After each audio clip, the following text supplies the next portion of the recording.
internet o ven en algunos libros de fisiología, ¿sí? ¿Qué características debe tener un agente etiológico para atravesar la barrera placentaria?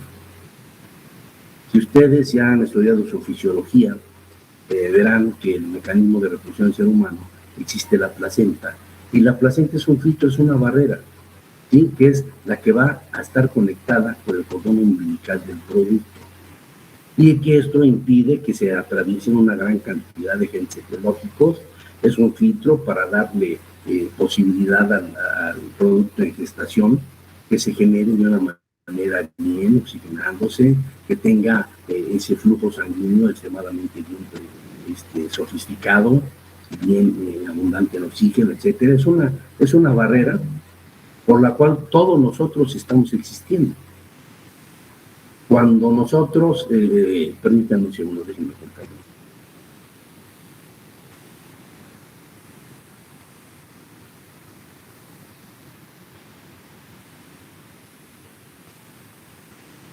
¿Qué pasó? Estoy contestando un mensaje urgente. Ok.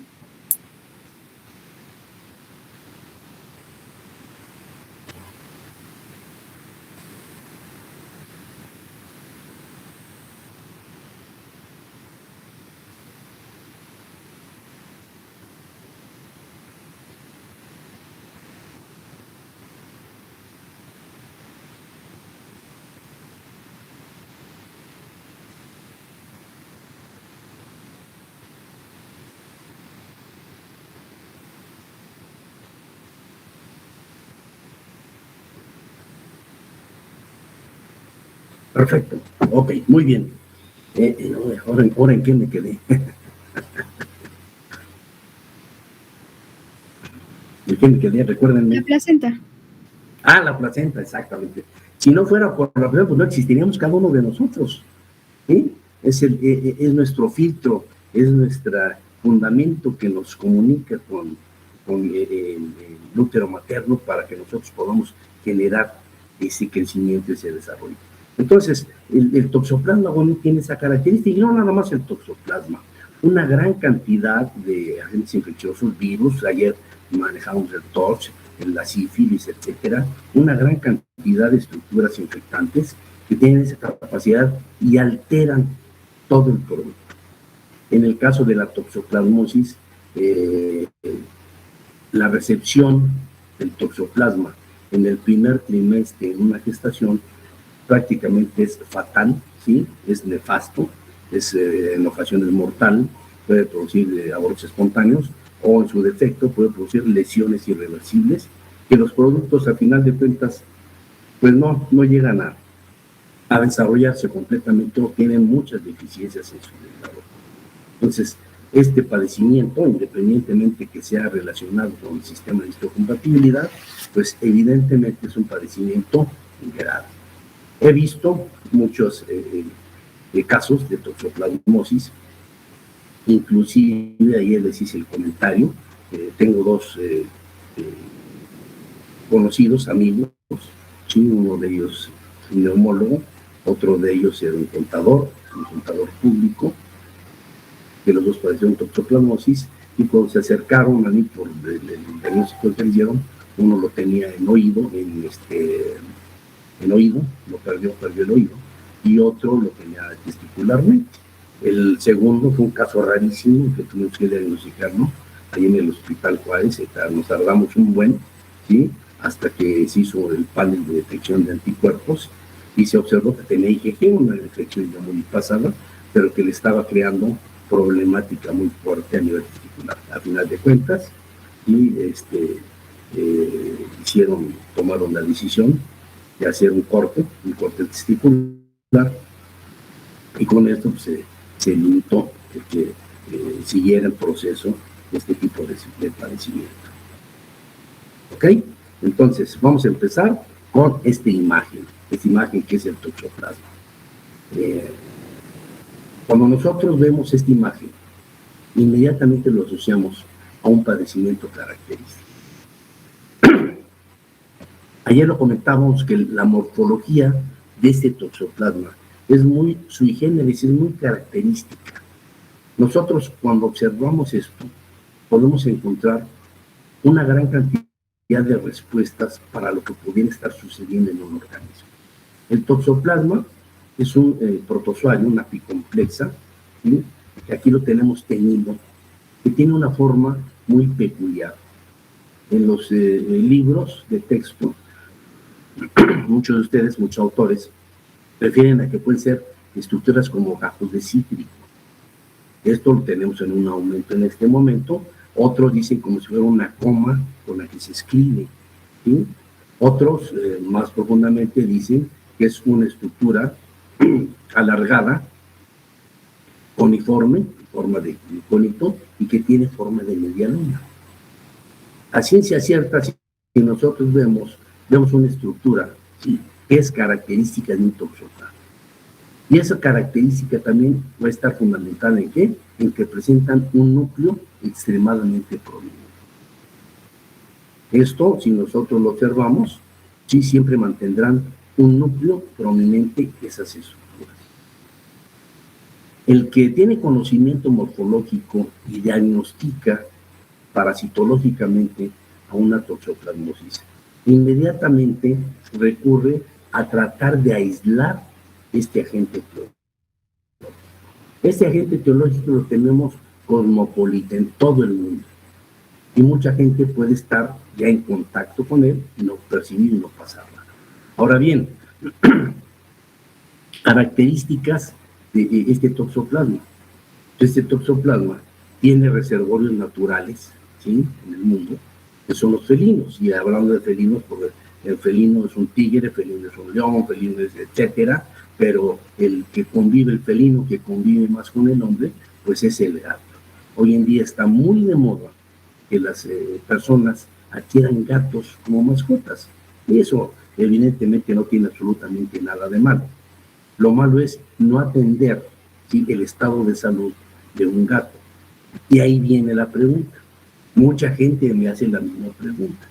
Profesor, oiga, se trata de lo siguiente. El gato también se puede enfermar, número uno, ¿sí? El gato puede tener, ¿sí?, pasar desapercibido y generar ciclo biológico sexuado en el interior. Número dos, puede tener algún tipo de alteración a nivel intestinal. Y la respuesta común es, normalmente el veterinario es el que debe de evaluar eso. ¿Por qué? El gato no nos puede decir si tiene un dolor intestinal, un dolor de estómago, etcétera. Lo podemos detectar si tiene por ahí algún tipo de cuadro diarreico o algún tipo de padecimiento en la cual las heces estén perfectamente bien formadas. Todos los que tengan gatos como mascotas saben perfectamente bien que los gatos sí hacen sus necesidades, defecan en un arenero. Y el arenero es el que se convierte en una de las formas infectantes, bases infectantes, para que pueda penetrar al organismo humano el tipo de estructura infectante y ubicarse en el interior. Por este sentido y por lógica común, ¿qué es lo que se le recomienda a una mujer en el proceso de gestación? No tener contacto con el ojo. Ustedes pueden tener un gato, ¿sí? Y los que tienen gatos de mascotas verán que de repente entran en celo, salen los gatos o las gatas y de pronto van a regresar. No sabemos con quién estuvieron en contacto. Número dos, ojo. Uno también de los reservorios muy importantes, ¿verdad?, son algunos roedores, en particular las ratas o los ratones. Ayer veíamos que un ratón de laboratorio, las cepas VAL, son específicamente sensibles a este tipo de toxoplasma. ¿Qué pasaba cuando de repente estoy hablando de hace un par de décadas, hicieron estudios, ¿sí?, en el mercado de la Merced? Abundaban las ratas, abundan. Bueno, no hay mercado que no tenga ratas, abundan. Y se encontró que un alto porcentaje de las ratas tenían el toxoplasma. ¿Qué sucede cuando por X circunstancia un gato atrapa un ratón y empieza a generarse sus ciclos biológicos? Pues transportan este tipo de estructuras a los amos, a los dueños de las mascotas, y empiezan a generarse este tipo de ciclos biológicos. Por eso es importante desparasitar a las mascotas, sea cual sea el tipo de mascotas que tengan. Podemos hablar de enfermedades parasitarias o de otras infecciones, pero en enfermedades parasitarias podemos hablar de peces, podemos hablar de gatos, podemos hablar de perros, podemos hablar de pájaros, de loros, de pericos, etcétera, ¿sí? De iguanas, las mascotas que tengan, todos tienen un grado, ¿sí? de producción de que pueden provocar zoonosis parasitaria. Sí, en este caso es importante porque la gestación de un producto es fundamental, es vital para que ese producto de gestación llegue finalmente al nuestro mundo, ¿sí? Con un estado de salud al 100%.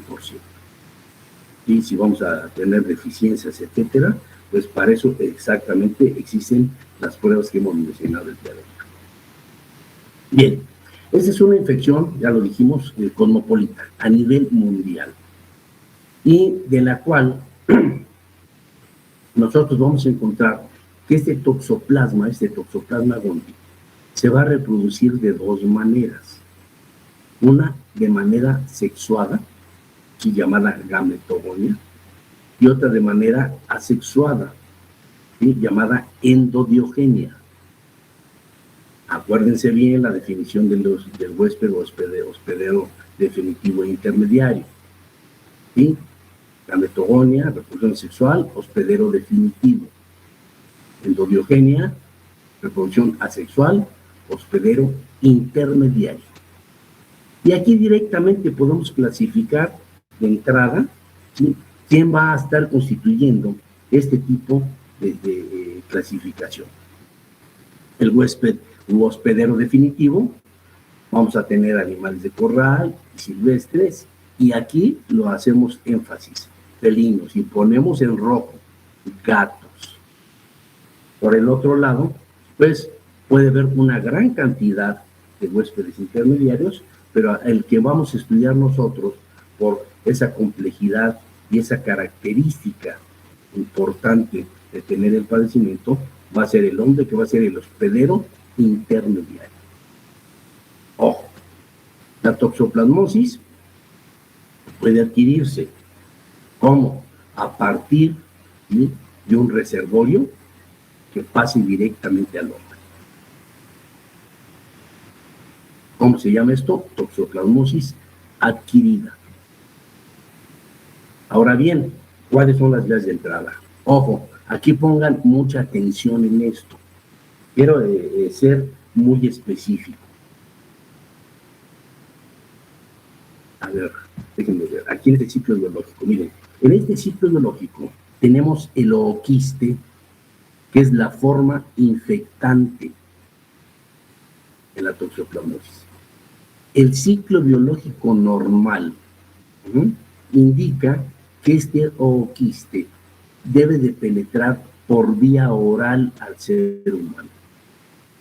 Ese es un ciclo biológico en la naturaleza, es el ciclo que si el ooquiste está en el arenero del gato o por X circunstancia ingerimos un ooquiste de Toxoplasma gondii, se puede cerrar un ciclo biológico. Sin embargo, ¿qué es lo que va a suceder cuando nosotros tenemos esos endozoitos o esos taquizoitos?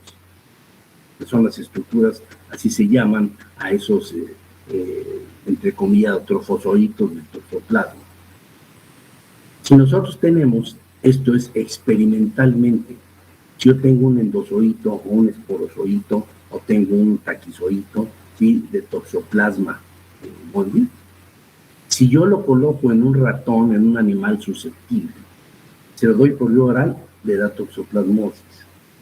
Si lo inoculo por vía óptica, le da toxoplasmosis. Si lo inoculo por vía oftálmica, le da toxoplasmosis. Si se lo pongo en la piel y hago escoriación, le da toxoplasmosis. Si le doy a respirar, le da toxoplasmosis. ¿Qué quiere decir? Que cualquier vía de entrada puede darle puerta abierta a que entre y que se implante el toxoplasma gondii. Insisto, repito, reitero y que quede bien claro. Esto es de manera experimental. Cualquier vía puede ser una vía para adquirir toxoplasmosis. Sin embargo, la vía natural es la vía oral. La ingesta de los oocistos para que se le generen los ciclos biológicos en el interior del ser humano. Una vez que la toxoplasmosis se implanta, es una toxoplasmosis adquirida, pues es el riesgo de ¿qué? De provocar una toxoplasmosis congénita. Ya lo comentamos, una capacidad de atravesar la barrera placentaria. Y esto puede ser en cualquier fase que no sea nonato, ¿sí? Esto va a ser en un producto de gestación, y eso ya son en personas que han desarrollado ya una vida natural. ¿De acuerdo? Entonces, toxoplasmosis adquirida y congénita. La congénita, evidentemente, es consecuencia de una toxoplasmosis adquirida. Ahora, ayer comentábamos esto, vamos a tratar de redondearlo. Todos los apicomplexas tienen un cuerpo apical. Este cuerpo apical va a estar constituido por los cuerpos yuxtanucleares, ¿sí? La estructura conoide, los microtúbulos, ¿sí? El micropilo. Ojo, esa estructura es el micropilo. Si nosotros nos pusiéramos a hablar ahorita del micropilo, de estructura conoide en general, veríamos que el toxoplasma tiene una gran cantidad de elementos químicos, ¿sí? que puede tener azúcares, puede cambiarlos, podemos encontrar cepas más agresivas, más virulentas, y todo esto es en base a que se acuerdan todo aquello cuando hablábamos de la membrana. Esto requiere forzosamente tener un receptor. Esos receptores en las células, que al principio van a ser a nivel intestinal, y cuando van a viajar hacia el tejido exointestinal, van a encontrar otro tipo de quimiotaxis, debido a que esos receptores pueden ser mucho más poderosos que los que encontramos en la luz intestinal. Esto hace que tengan una penetración al interior de las células. ¿Se acuerdan cuando hablábamos de aquellos ameboporos en el caso de entamelostolítica? Lo mismo sucede con el toxoplasma. Todos los apicomplexes actúan de una manera diferente. Aquí, ¿se acuerdan ayer que hablábamos del plasmodium?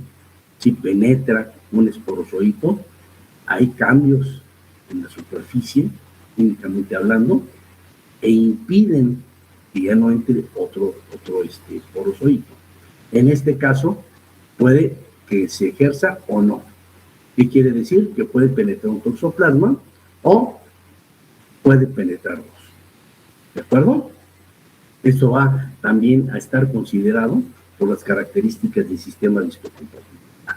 Esa estructura, que nosotros la vemos con un núcleo prominente y que aparentemente es una estructura que no puede causar mucho daño, es espectacularmente lesionante, sobre todo cuando se ubica en el sistema nervioso central. Cuando nosotros hablamos de estos toxoplasmas, hablamos inclusive que hay obras de arte, ¿sí? Que se manejan en una gran cantidad de parásitos, no nada más en esto, ¿sí? Este es un dibujo que nos indica la forma, ¿sí? del toxoplasma, el cuerpo apical, el núcleo muy prominente, y una forma característica que nos indica que los reservorios naturales van a estar acompañados con quién. ¿Se ve bonito? Se ve bonito. ¿Ok? Entonces, es un dibujo, es una obra de arte, yo lo denomino así, con lo cual también congenia con que estas estructuras aparentemente se ven inofensivas. Pero, ¿qué es lo que va a suceder? Que este toxoplasma, al estar en el interior de la luz intestinal, va a generar una gran cantidad de carga de formas infectantes. Entonces, es muy peculiar tratar de desparasitar continuamente a las mascotas que se tienen.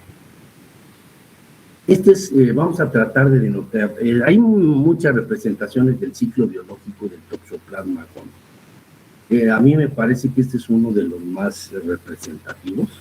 Está tomado del Atlas de Parasitología, y que este ciclo biológico nos representa mucho lo que va a suceder en el caso de los hospederos intermediarios y los hospederos definitivos.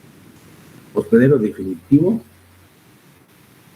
felino. Hospedero intermediario, felino. Vamos ahorita a ver este ciclo biológico en el caso de los felinos, en el caso del gato. ¿De acuerdo? Bien. Forma infectante, ooquiste. ¿Qué es el ooquiste? El ooquiste es una estructura que puede ser esférica o ovalada, ovoide, ¿sí? Que tiene 2 esporocistos en el interior, y cada esporocisto tiene 4 esporozoitos. Ese es lo que vamos a encontrar nosotros como forma infectante. Esta es la estructura que vamos a encontrar en los areneros. Esta es la estructura que va a expulsar en sus heces los gatos. Cuando esta estructura se ingiere, vamos a hablar del gato en este momento, nuevamente por el gato, por otro gato, o por otro gato, ¿sí?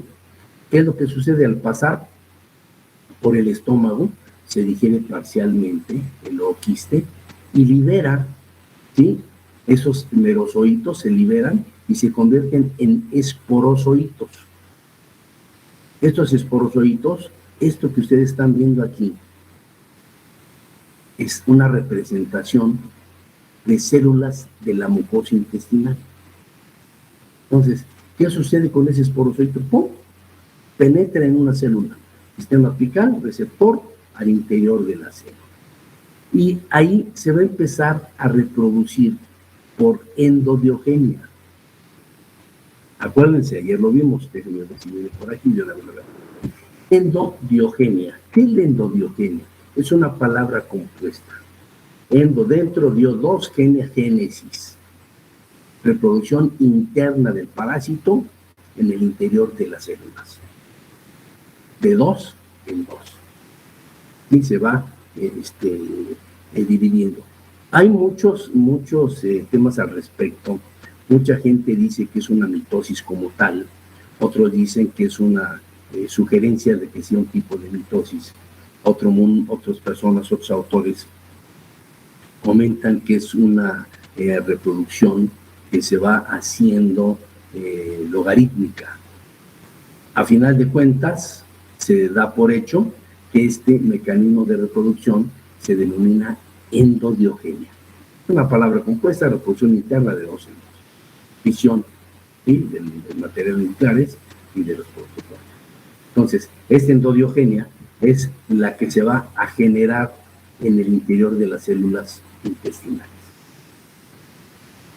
Muchos autores, esa endodiogenia también le denominan esquizogonia. ¿Por qué? Porque es una apicomplexa y piensan que también esa endodiogenia podría ser el rompimiento de la cromatina. Sin embargo, aquí no hay rompimiento de la cromatina, es un tipo de reproducción interna, se elimina el término esquizogonia y se le adopta el nombre de endodiogenia. ¿Ok? Bien. Esta endodiogenia lo que va a hacer es estar generando una gran cantidad y liberando una gran cantidad de merozoitos. Estos merozoitos van a estar destruyendo las células, ¿sí? Generarán la destrucción tisular y van nuevamente a parasitar otra célula para estar generando un ciclo biológico a nivel intestinal. ¿Qué sucede? ¿Se acuerdan ustedes cuando hablamos la vez pasada del paludismo? Que había algunas estructuras de reproducción asexual que están predestinadas a generar un tipo de reproducción sexual.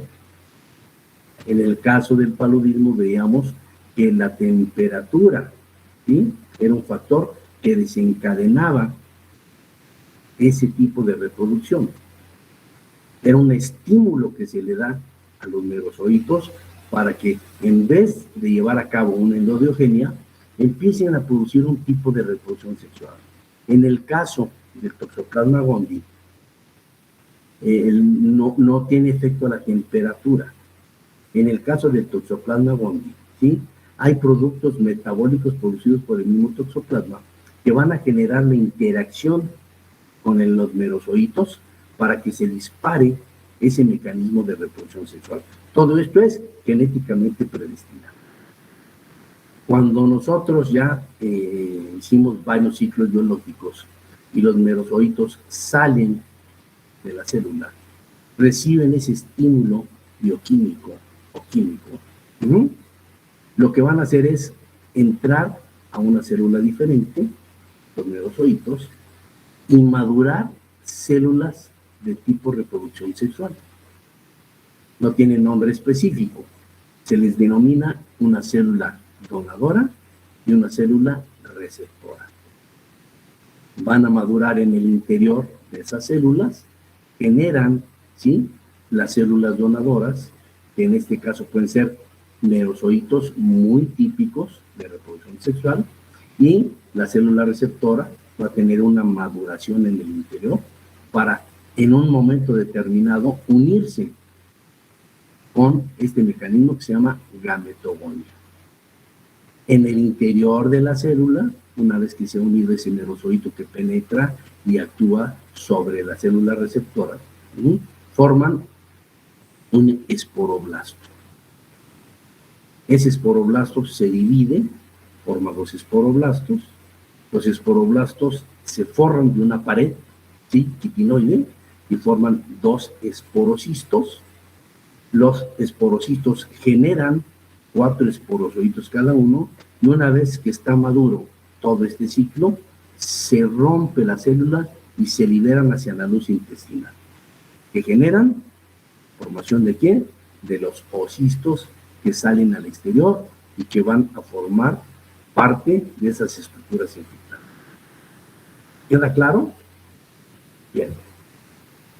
Ahora bien, ¿qué sucede en el caso del hombre? En el caso del hombre, borramos la gametogonia. No hay gametogonia.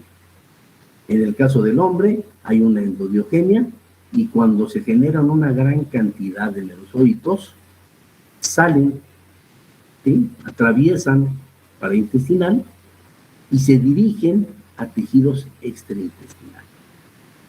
¿Cómo viajan los merozoitos a tejidos extraintestinales? Esos merozoitos pueden viajar de una manera muy sencilla, ¿sí?, por medio del sistema linfático. Hay algunos autores que dicen que también pueden viajar por el sistema sanguíneo, pero el que está bien identificado es el viaje por el sistema linfático. Llegan al sistema linfático y van a ir a los órganos blancos. Normalmente, cuando van viajando los toxoplasmas, en el momento que chocan con los nódulos linfáticos, esos nódulos linfáticos se van a infartar. Y el infartamiento de un ganglio linfático es como si pusiéramos alerta roja en todo el cuerpo. Y cuando un ganglio se infarta, obvio, y hago la aclaración, los ganglios linfáticos se pueden infartar por muchas maneras, desde enfermedades infecciosas hasta venenos biológicos, ¿sí?, o toxinas que se presenten. Tuve la oportunidad de ver una inflamación de un ganglio en el cuello, para el posterior del cuello, y una persona a la cual le picó una hormiga. Le picó una hormiga y el ganglio se le hace una bola, y obviamente se pone de manifiesto, y como es un ganglio, pues evidentemente hay alerta. Cualquier inflamación del ganglio del organismo humano es una alerta significativa. En el caso del toxoplasma, si nosotros estamos hablando de que se da a nivel intestinal este ciclo biológico y que después de ahí se diseminará por sistema linfático a tejidos intestinales, uno de los principales ganglios que se empiezan a infartar, a inflamar, en el caso de una toxoplasmosis cuando es adquirida, ¿sí?, son los ganglios inguinales. Entonces, la gente se empieza a poner asustada debido a que esa inflamación, pues es un foco rojo que nos da un indicativo que algo está sucediendo extraordinariamente en el transcurso de ese padecimiento. Ahora, cuando se atraviesa la pared intestinal, se llega al sistema linfático, empiezan a viajar los toxoplasmas. Ese es un punto clave que nosotros podemos utilizar. Normalmente, cuando hay una infartación de un ganglio, un crecimiento de un ganglio, lo primero que indica el patólogo, lo primero que indica un oncólogo, ¿sí?, va a decir, hay que tomar una biopsia. ¿Para qué? Para ver qué es lo que está produciendo ese proceso inflamatorio del ganglio. Regreso a lo que les decía yo inicialmente. El patólogo, el parasitólogo, el micrólogo, el microbiólogo, detecta en ese momento esa estructura. Número uno, se diagnostica el padecimiento por la presencia directa del agente biológico. Número dos, aprovecho esto, ¿para qué? Para poderlo llevar a proceso de cultivo. ¿Por qué? Porque esto es básico como fuente de antígeno para que yo pueda elaborar algún otro tipo de prueba posterior para detectar anticuerpos circulares. Entonces, ¿qué me da? Ese plus de identificación morfológica me va a dar la ventaja de que yo pueda bifurcar desde el diagnóstico. El parasitológico por observación directa y después el inmunológico por obtención de los virus. ¿No? Entonces, una vez que yo detecto eso, diagnostico el padecimiento, si no, si se pasa el tiempo, el ganglio se desinflama y el toxoplasma viaja por el sistema linfático, pues puede ubicarse en los tejidos donde hay más receptores y donde la quimiotaxis puede ser más grande. ¿Cuál es eso? Cerebro, sistema nervioso central. Y ojo, retina, fondo del globo ocular.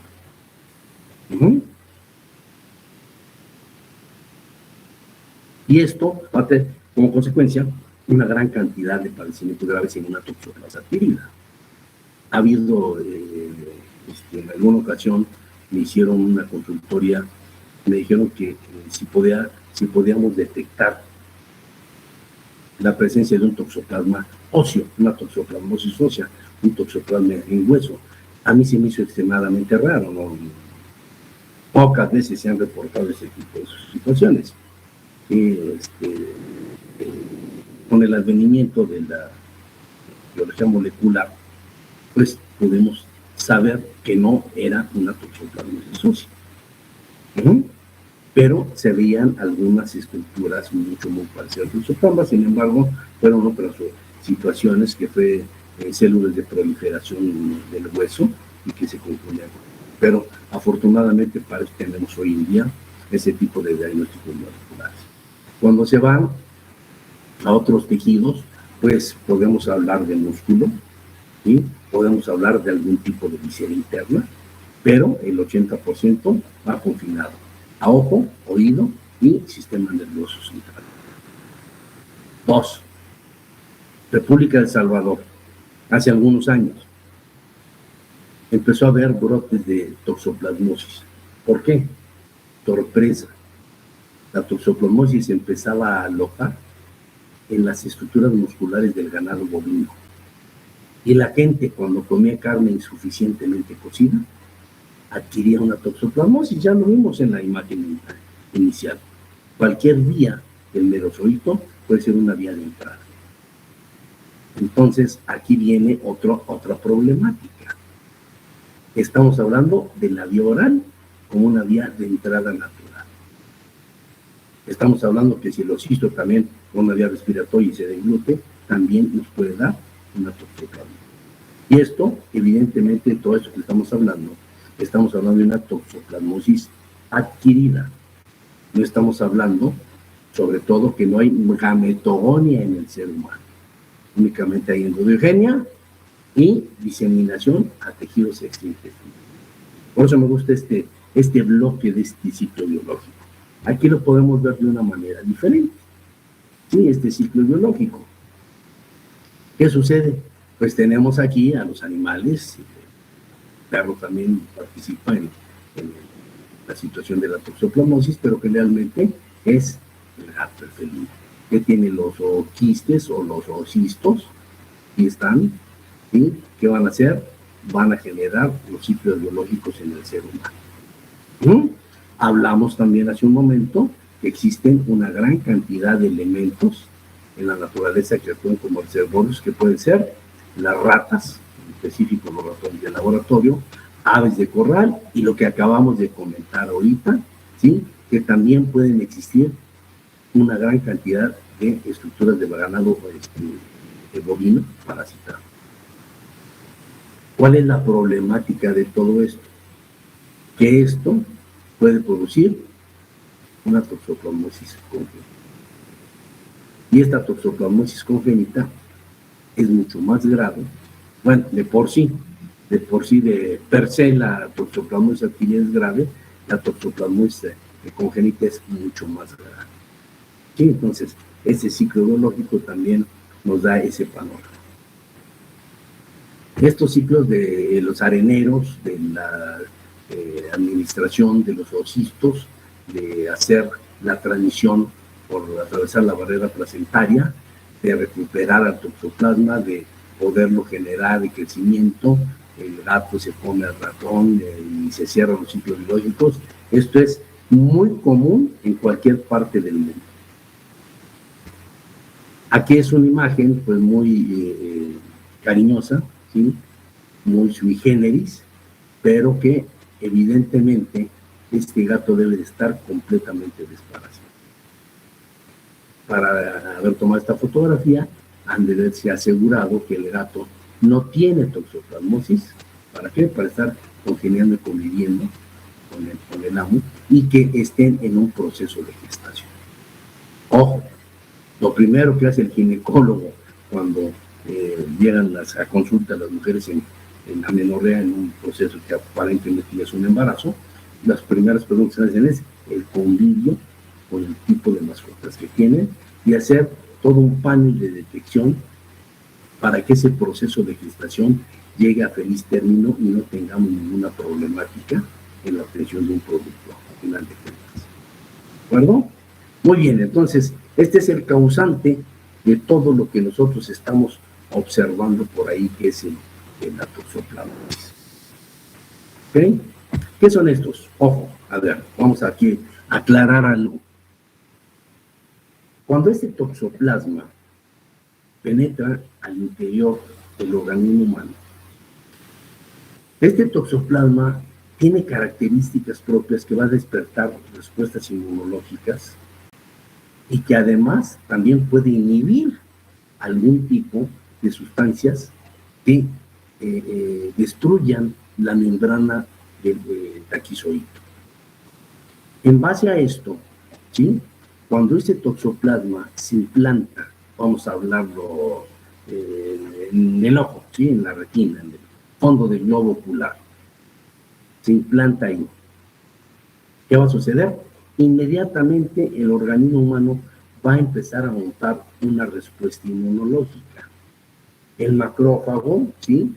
Va a chocar con el toxoplasma, ¿sí? Lo va a fagocitar, va a digerirlo, va a transmitir el mensaje para ver qué anticuerpos vamos a producir contra ese toxoplasma.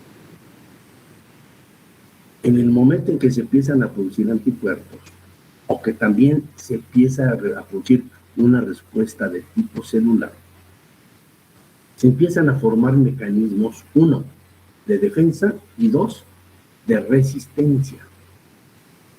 ¿A qué se refiere? El toxoplasma también se va a defender de la respuesta inmunológica.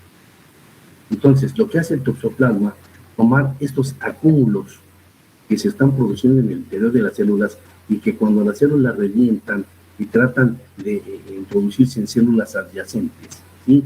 el anticuerpo va a empezar a tratar de destruirlo, o las células específicas van a tratar de destruirlo. Lo que hace el toxoplasma es generar una cubierta de protección alrededor, ¿sí?, de ese acúmulo de toxoplasmas. Y es lo que comúnmente nosotros denominamos un quiste toxoplásmico. ¿Qué es un quiste toxoplásmico? Un acúmulo de toxoplasmas que están en el interior cubiertos por una membrana que ha sido producida por el mismo toxoplasma. 2. Esta es la resistencia, el ataque. ¿Qué hace el organismo humano? El organismo humano también, como es insuficiente los anticuerpos o las células, va a tratar de aislar al toxoplasma, ¿sí?, para que no esté generando ese crecimiento degenerado. Y forma también una estructura, ¿sí?, que va a soportar a ese acúmulo de toxoplasma. Eso se le denomina pseudoquiste. A ciencia cierta, morfológicamente, ¿puedo diferenciar un quiste de un pseudoquiste? No. Podría diferenciarlo histoquímicamente, ¿sí?, cuando se traten productos metabólicos del toxoplasma o cuando se traten productos de la respuesta inmunológica del ser humano. Lo que es cierto es que cuando nosotros lo vemos morfológicamente no lo podemos identificar y le denominamos es un quiste de toxoplasma, un quiste toxoplásico, en el cual nosotros vamos a ver que están perfectamente retraídos y que en el interior se están reproduciendo por endobiotemia. Esta imagen que ustedes ven ahorita, pues dirían, oye, yo no veo la morfología del toxoplasma, no veo la morfología del toxoplasma. Hay una gran cantidad. ¿Qué hay que hacer? Pues utilizar la microscopía para denotar y diferenciar la presencia de esos toxoplasmas. Si ustedes ahorita han sido observadores, todo esto que hemos estado observando, lo vemos como acúmulos y no nos da una imagen morfológica identificable. Si estuviéramos en el laboratorio, en clase presencial, les daríamos estas preparaciones u otras, ¿sí?, en las cuales les diríamos, quiero que busques el acúmulo. Profesor, aquí está el quiste, aquí está el acúmulo. Ok, ahora vete a las periferias y quiero que uno aislado identifiques morfológicamente al toxoplasma. Y nos damos a la tarea. Y nos vamos a las zonas periféricas de esos quistes y vemos esa morfología característica. A veces cuando les damos esas preparaciones dicen, profesor, no veo nada, es muy difícil localizarlo, muy difícil verlo. Pero cuando vamos a la zona periférica, pues ya vemos que se trata de estructuras del toxoplasma. Y ahí es cuando lo diagnosticamos de una manera morfológica y parasitológica. ¿Qué es esto? Esto es un quiste toxoplasmático. ¿En dónde? En el fondo del globo ocular. Es el nervio óptico o de la retina. De hecho, cuando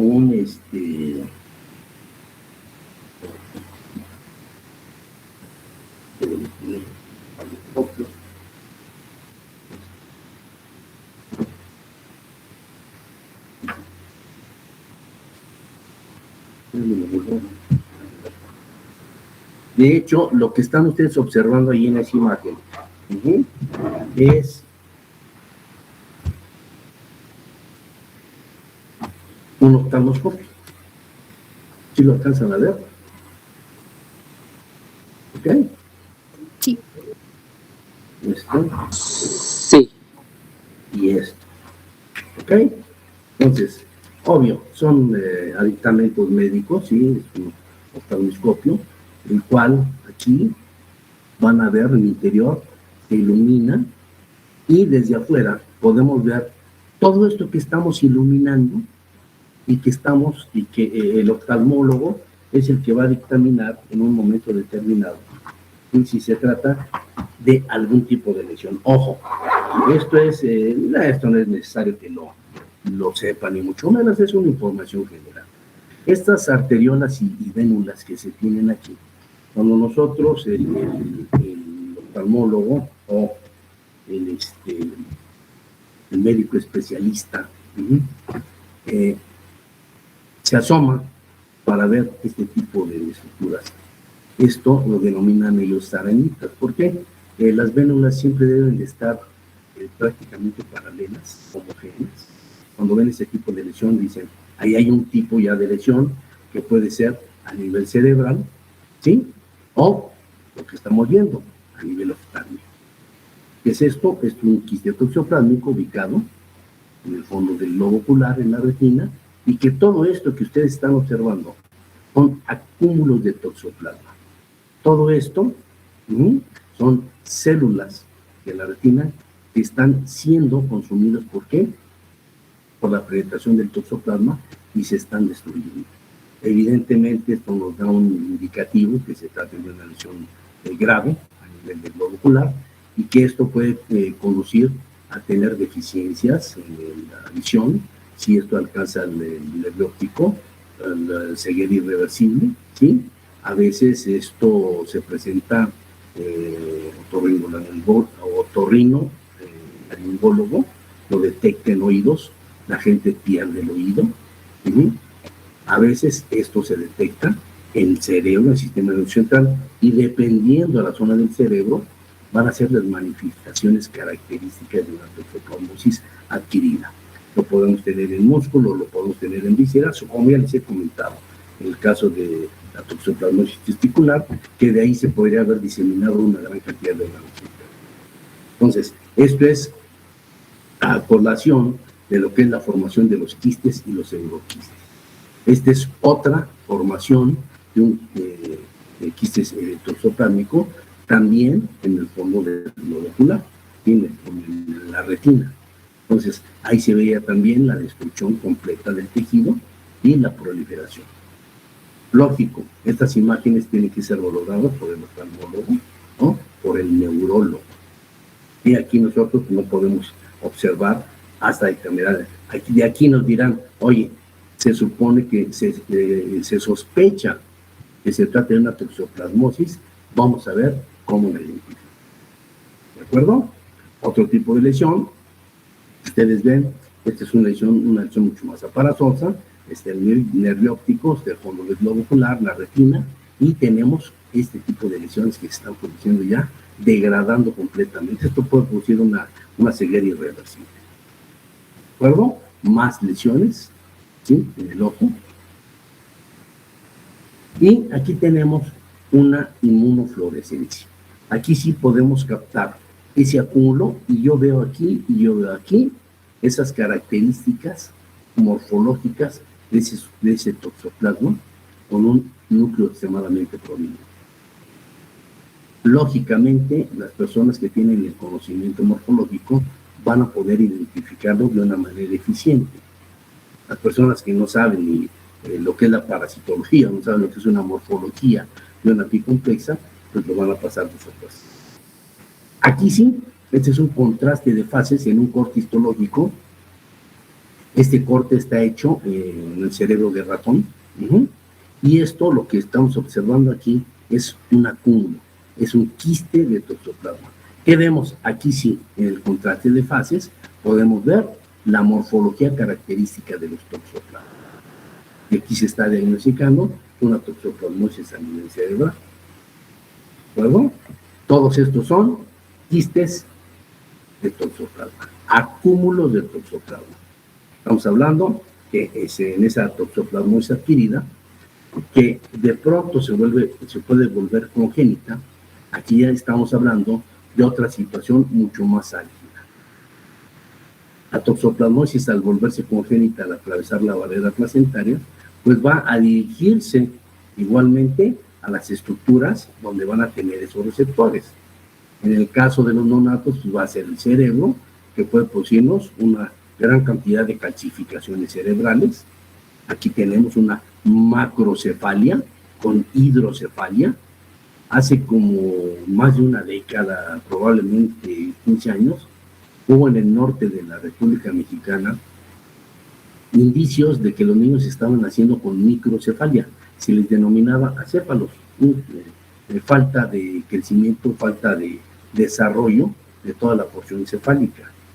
Y aparentemente no sabían el por qué. Y todo era producido, ¿por qué? Por un hallazgo que había una toxoplasmosis en ese momento muy hacinada en este tipo de zonas del norte. Aquí tenemos lo que serían las tomografías, las radiografías, tenemos las calcificaciones cerebrales. Esto, lógico, se calcifican porque a la hora de que va muriendo el toxoplasma, el organismo calcifica, toma calcio, va calcificando y deja ese tipo de huellas. Puede tener consecuencias graves. Estos son signos patognomónicos de la toxoplasmosis congénita. Y puede traer la destrucción completa de la cavidad orbital del ojo y la destrucción completa de lo que sería este ojo. Aquí hay un proceso de microcefalia y también son signos patognomónicos.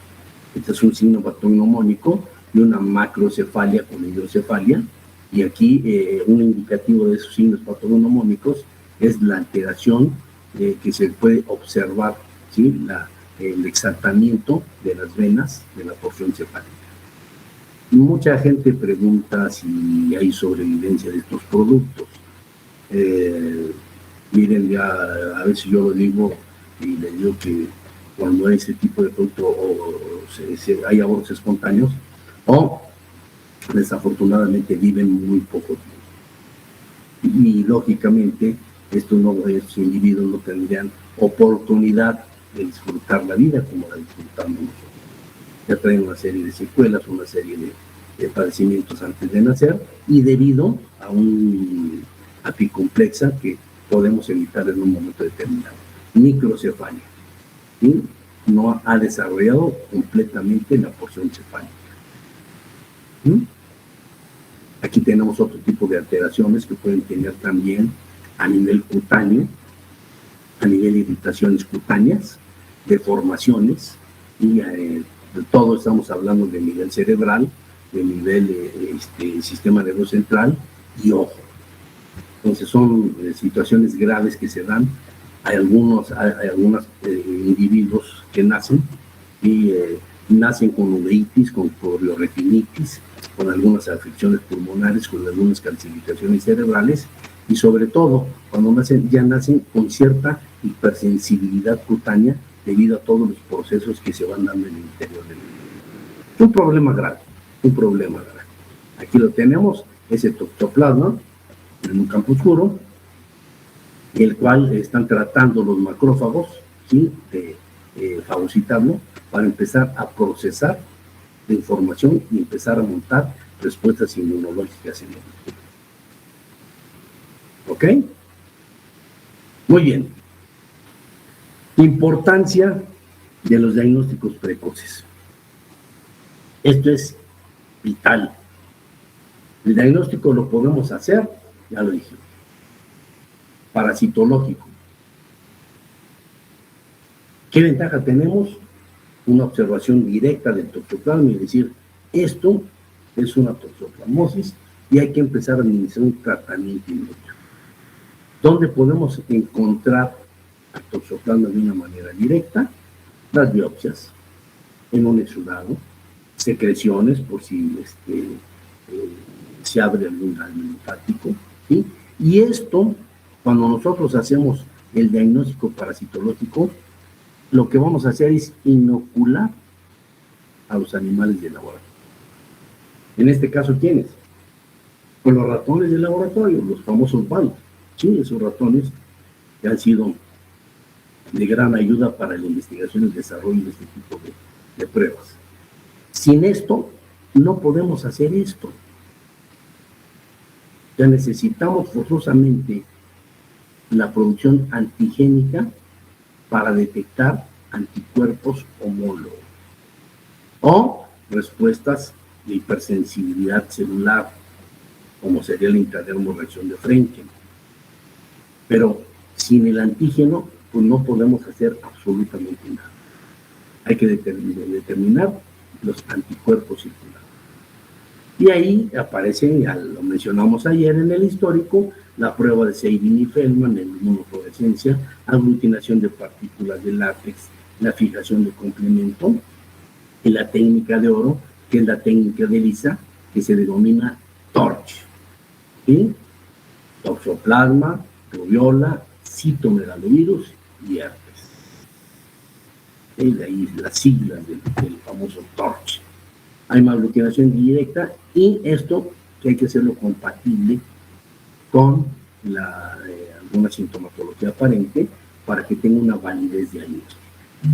Ayer yo les comentaba yo las características propias de este tipo de diagnóstico que hicimos ahí en la universidad, un título de corte para encontrar en qué momento determinado habíamos estado ya en contacto con el toxoplasma, y esto puede ir acompañado de una intradermoreacción emergente con fines epidemiológicos o con fines de detectar esa epidemiología que pudiéramos tener en una determinada zona.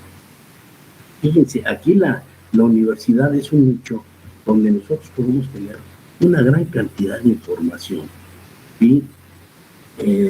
La población universitaria es muy variada. Podemos encontrar una gran cantidad de variedad de estructuras en base a la situación del sistema de histocompatibilidad. Y esto nos hace que tengamos en nuestra casa de estudios una fuente con la cual podemos encontrar una gran cantidad de información. Y esto ayer lo comentábamos, que hacíamos relación a un examen profesional ahí donde estábamos hablando. Y se los comento por lo siguiente, porque necesitamos todos tener nuestras propias estadísticas. Yo recuerdo en aquel examen profesional, la alumna, en este caso, decía que el 80% de la población era sangre tipo A. Y no lo podíamos contradecir. Ella lo había leído en un libro, pero en un libro que se escribió en Inglaterra. Entonces, allá tiene su estadística y efectivamente el 80% en Inglaterra puede ser tipo A. Pero si yo hago mi estadística en mi país, en mi universidad, voy a ver que el 80% va a ser tipo A. ¿Por qué? Por la zona geográfica, por las zonas de características de raza, etcétera.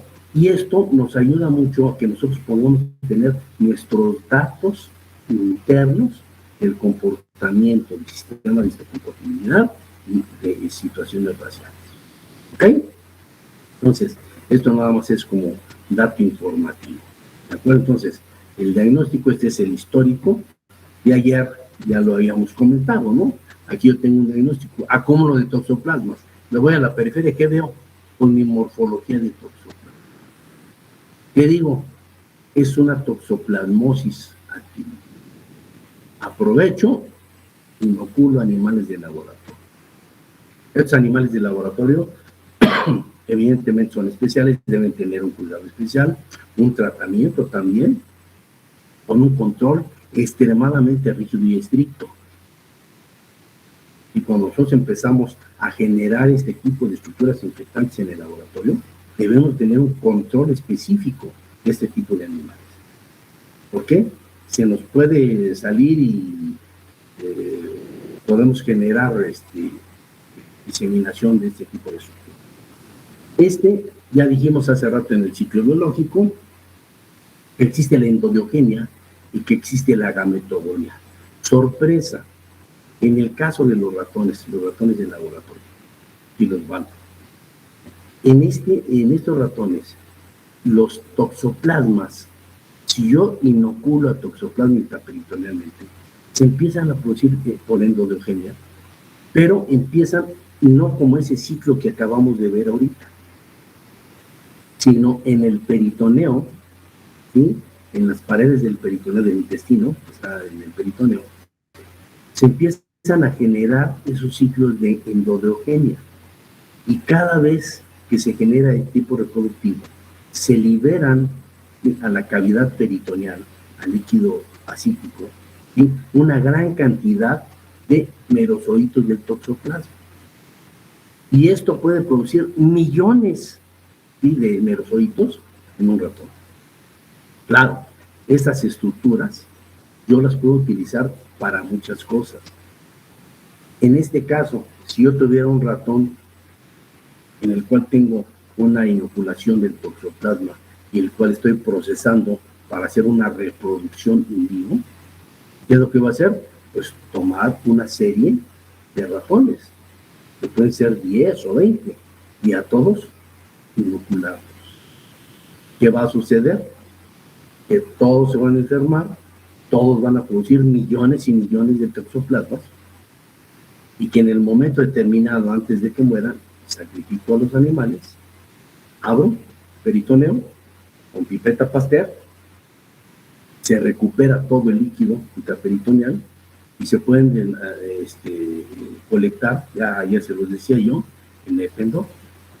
Si hay mucho volumen, los ensayos. Si hay más volumen, matraces pequeños.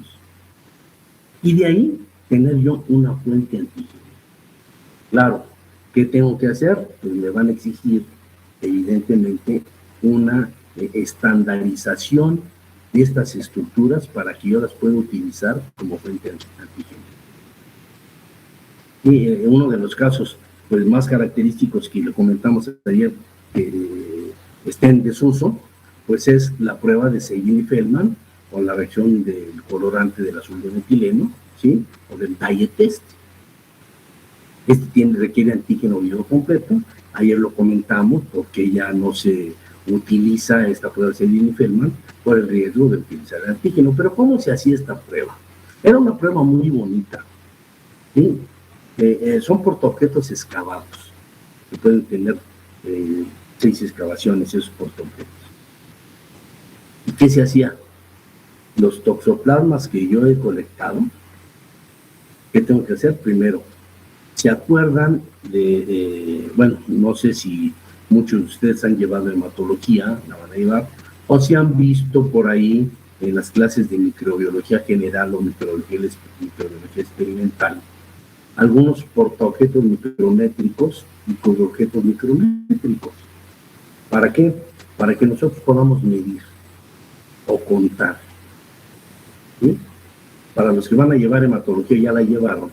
Hoy en día es muy difícil poder encontrar un portaobjeto con objetos micrométricos. ¿Por qué? Hoy en día la automatización hace que piquemos un botón y nos da el número de eritrocitos por microlitro, ¿no? Pero cuando se hacen este tipo de estandarizaciones, se toma una gotita y se cuentan las estructuras parásitas. Y se dice, ¿sabes qué? Tenemos 10,000 por microlitro, 1,000 por microlitro. Ok, Seguin-Feldman dice, necesito yo 20 por microlitro. Entonces, hago las diluciones respectivas, estandarizo, coloco esos microlitros sobre los objetos excavados y se pueden congelar. Y ahí se pueden mantener años. ¿Sí? Aquí en el laboratorio, yo tengo unos toxoplasmas que tienen más de 20 años. Y lo que hice es tomar esos toxoplasmas y de un ratón, compré arena del arenero de los gatos y la esterilicé en un frasco y después vacié de ahí vacié los toxoplasmas.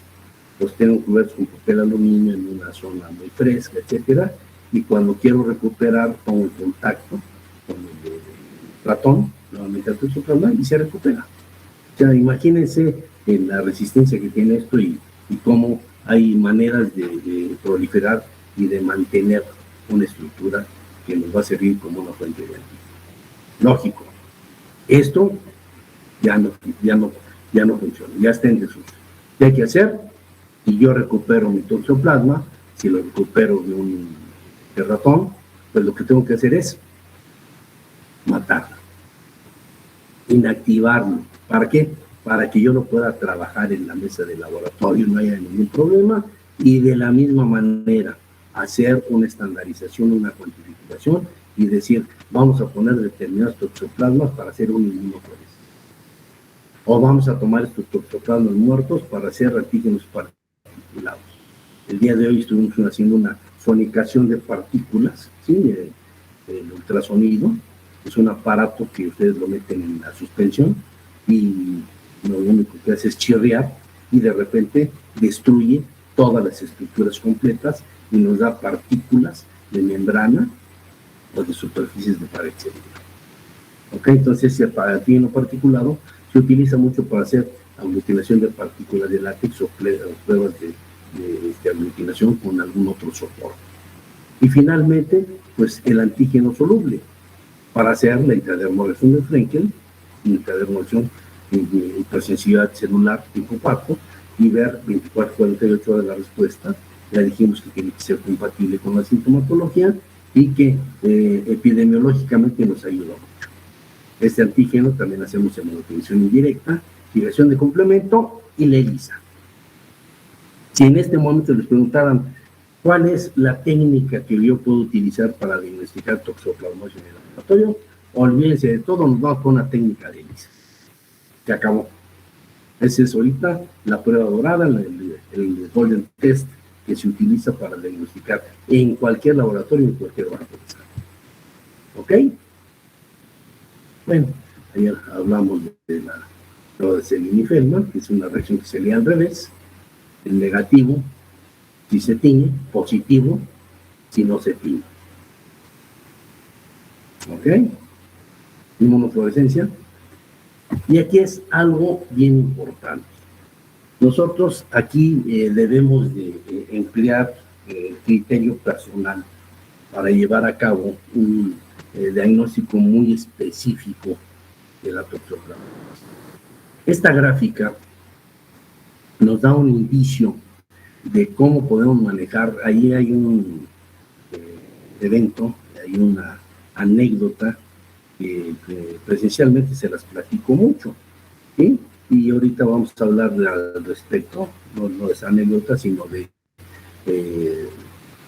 a mí me tocó hacer un examen de oposición ahí dentro de la universidad para ser profesor definitivo, y me tocó enfrentarme a uno de los 5 mejores parasitólogos a nivel nacional. Y esto, ahí nació esto, ¿sí? El jefe del laboratorio del Instituto Nacional de Pediatría, donde era jefe el maestro Gerardo, ¿sí? Cuando nos sentamos a platicar en la secreción del examen, determinamos todo esto. Cuando inicia la infección, ¿qué sucede cuando una persona en el proceso de gestación empieza a desarrollar el tipo de anticuerpos? ¿Y qué es lo que va a proporcionar esa información? Cuando tenemos la infección, se produce la IgM, llega a su clímax, desaparece, y empieza a aparecer la IgA, llega a su clímax, desaparece, y finalmente empieza a aparecer la IgG.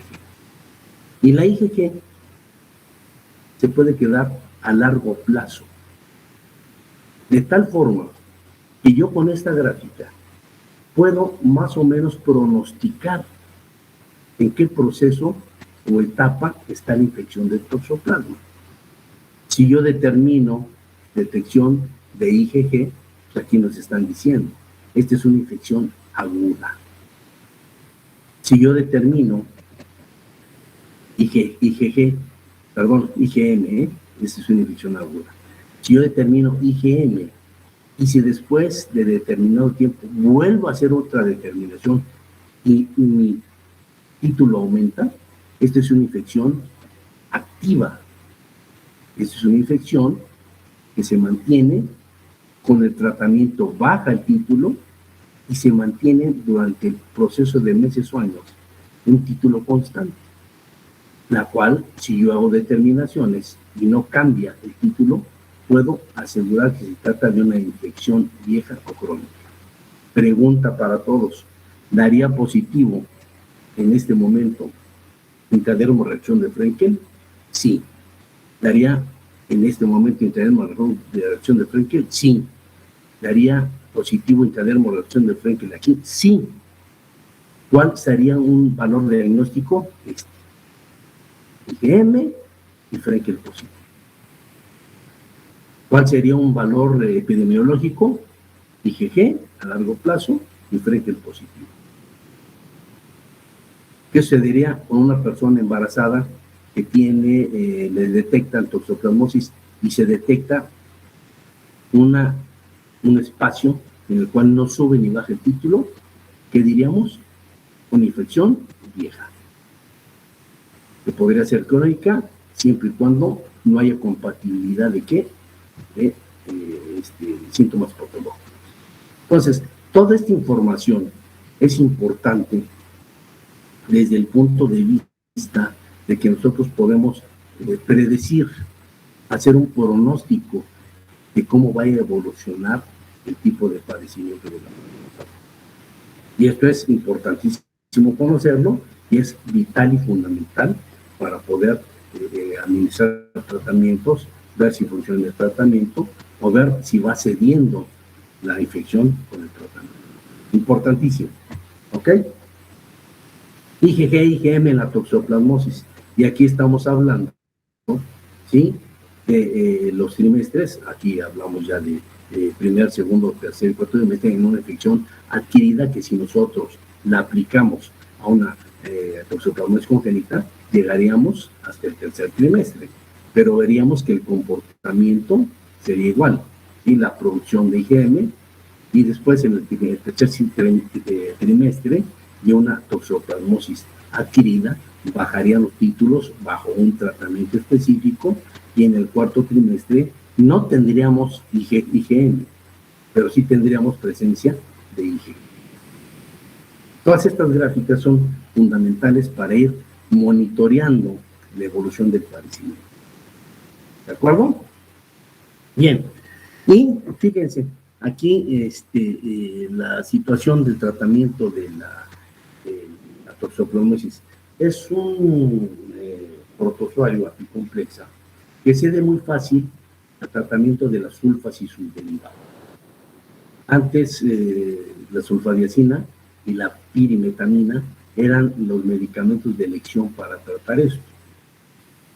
Y con el advenimiento del sulfametoxazol con el trimethoprim, con eso se acelera el proceso de erradicación. Ojo, únicamente tienen actividad sobre taquizoitos. ¿Y qué se debe de hacer? Son tratamientos a largo plazo. Acuérdense, estamos hablando de estructuras intracelulares. Y son tratamientos que van arriba de los 6 meses, que pueden eliminar completamente a los taquizoitos. Al no haber taquizoitos, pues evidentemente ya no va a haber quistes toxoplasmáticos. ¿De acuerdo? ¿Qué hay que hacer? Número 1, monitorear. Primero, la administración de primos con sulfametoxazol por más de 30 días o por más de 60 días empieza a tener efectos sobre la médula ósea. Hay que monitorear, hay que hacer las biometrías hemáticas, hay que hacer los conteos, hay que ver la biometría hemática que no se vea modificada. Segundo, hay que monitorear esto, ¿sí? La administración del tratamiento y la disminución de los títulos de los anticuerpos respectivos para ver la funcionalidad de ese medicamento para eliminar al toxoplasma del interior de la célula. ¿De acuerdo? ¿Preguntas? Profesor. Sí.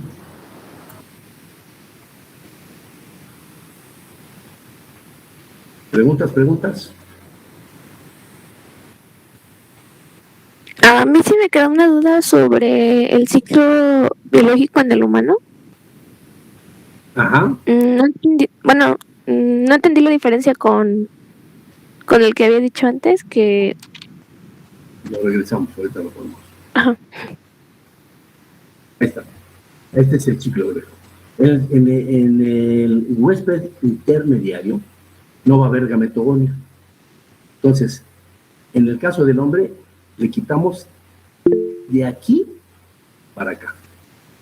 Únicamente, en el caso del hombre, va a haber endodiogenia y diseminación a tejidos extraintestinales. El hombre no va a tener la capacidad de producir o quistes o cistos, y tampoco va a tener la capacidad de producir la gametogonia.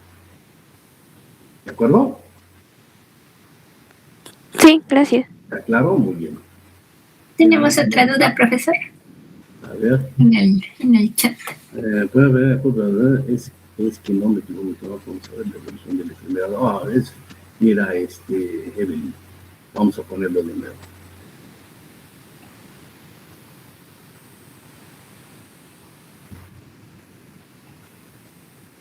Estas gráficas que nosotros utilizamos mucho, sobre todo para ver la evolución de los anticuerpos. Mira, vamos a poner esta, que es la más acertada. Esta es una curva de evolución de una toxoplasmosis adquirida. Y no nos metemos con lo congénito.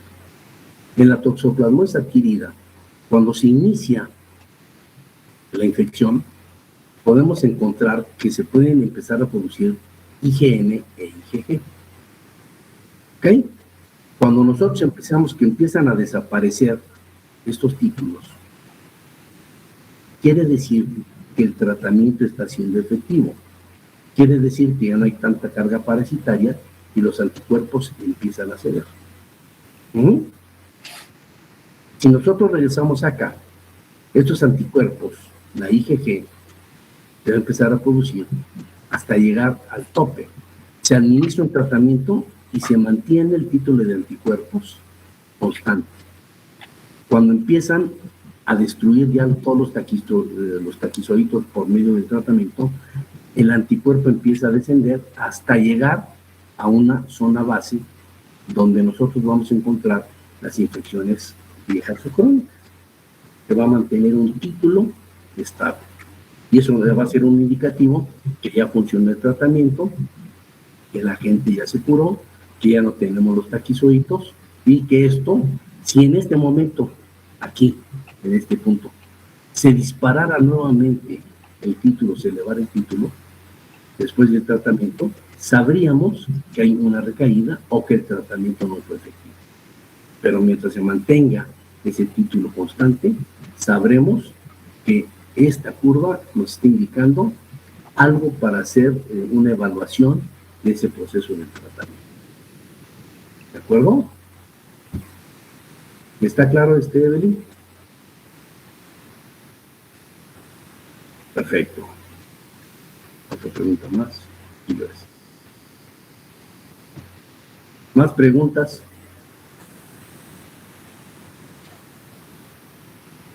¿No? ¿Listos para el examen? No, pero sí. No, pero sí. No, pero sí, me gusta la actitud. Tenemos que estudiar muchísimo, la verdad.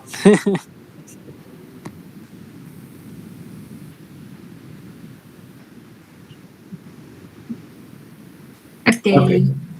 Muy bien, miren, yo quería empezar ya a hablarles algo del Mintos, pero pues mejor dejo que estudien para no revolverlos y empezar para la próxima sesión ya vamos a dar el brinco a metasuarios y veremos que el examen es hasta, sí, el examen es hasta el día de hoy. Déjenme comentarles algo, esto nada más como información general. Ahí hay una serie de amibas que se llaman amibas en fase de vida libre, ¿sí? Y yo les comentaba que era la excepción que confirmaba la regla en el caso de los protozoarios, ¿no? Todos son muy frágiles a soluciones hipotónicas, hipertónicas, normalmente los debemos de tener en soluciones isotónicas, cuidarlos muy bien, etcétera. Sin embargo, existe el género Balamutia, Naegleria, que son amibas que se encuentran en agua dulce, Acanthameba, Naegleria y Balamutia. Son amibas que se encuentran en ríos de agua dulce y que esos toleran la hipotonicidad. Si nosotros hacemos la isotonicidad en una solución, esas se pueden destruir. Y esas son las que causan el padecimiento a nivel cerebral, penetran nadando por vía nasal y pasan directamente al cerebro. ¿Por qué no las estamos mencionando, obviamente? ¿Por qué no estudiamos una morfología? Si ustedes me dijeran, oiga, profesor, Naegleria, yo les diría, es un protozoario rizópodo que se mueve por pseudópodos, pero que cuando lo cultivo se flagelan. Entonces, no vamos a meter confusión ahorita. ¿Por qué? Porque además producen una encefalitis que se denomina encefalitis de los nadadores. Y esas encefalitis se vuelan en 24, 48 horas cuando alguien encuentra en un río de agua dulce de ese tipo de estructuras, penetran por vía nasal, se van directo al cerebro y en 48 horas la gente está muriendo. Entonces, ahí lo que realmente se valora es el diagnóstico clínico, porque ahí en 24, 48 horas ni tenemos ni anticuerpos, ni tenemos detección de nada. Únicamente se van al sistema nervioso central, empiezan a proliferar y si no se detectan, la gente se muere. Entonces, lo mencionamos porque es lo que causa la encefalitis de los nadadores, ¿sí? Acantameba, Naegleria y Balamutia. ¿De acuerdo? Y hasta aquí vamos a tener el examen. ¿Ok? ¿Más preguntas? Hola, buenas tardes. Oye, Sofi, ¿me podrías aclarar la duda que te hice por el Classroom? Que te dije, no sé si sí. después que ya me había confundido entonces, Sí. sobre el promastigote y premastigote. Sí. No, lo que pasa, chicos, es que los que van en laboratorio nada más, en su juego de memoria les puse la imagen de unos promastigotes de Leishmania, pero que eran in vitro. Entonces yo me equivoqué y por accidente puse epimastigote. Entonces, no, eran promastigotes. Esa, digamos, era la única aclaración. Ah, sí, no, es que yo tenía una duda. Después de que me pusiste la observación ahí, A ver, entonces déjame ver. después te contesté porque me confundí entonces. Porque... Ah, ok, es que eso no lo vi. Pero sí, ya no, lo estoy porque... buscando. Sí, gracias. Perdón, No, no te Perdón, preocupes. he tenido que ver muchas páginas y plataformas, entonces yo solita me hago bolas. Sí, no te preocupes, Aquí gracias. estás. A ver. ¿Más preguntas? ¿Dudas? Ok, miren, la próxima semana todos tenemos el examen. Ojo, cualquier duda que tengan, ¿sí? Manden un correo. Que los contestamos inmediatamente, manden un correo y ya lo aclaramos. Si hay necesidad de, si es una duda importante, se le responde a todo el grupo, ¿sí? Para que tengan también el conocimiento de ello. Y si no, pues estamos al pendiente para cualquier cosa que se pueda surgir. ¿De acuerdo? Sí, ya vi tu duda, Evelyn, de que no te queda claro la diferencia entre premastigote y promastigote. Ajá, o sea, es que según yo era lo mismo, hasta que me pusiste esa nota y dije, ¿qué? Ajá. Pues mira, yo lo he encontrado en los libros de parasitología que estamos manejando. Exclusivamente los premastigotes, ahorita el profesor me hará la aclaración si no, pero son del género de Trypanosoma y el promastigote es de Leishmania. Al menos hasta donde yo lo tengo entendido. No los manejo como sinónimos yo, pero no sé, profesor. Ayuda. Sí. Cuando hablamos de promastigote o premastigote, son estructuras en cultivo. Que pueden ser de Trypanosoma o pueden ser de Leishmania. Ah, muy bien, ok. Sí. Es lo mismo. Vale, okay. Sí, gracias.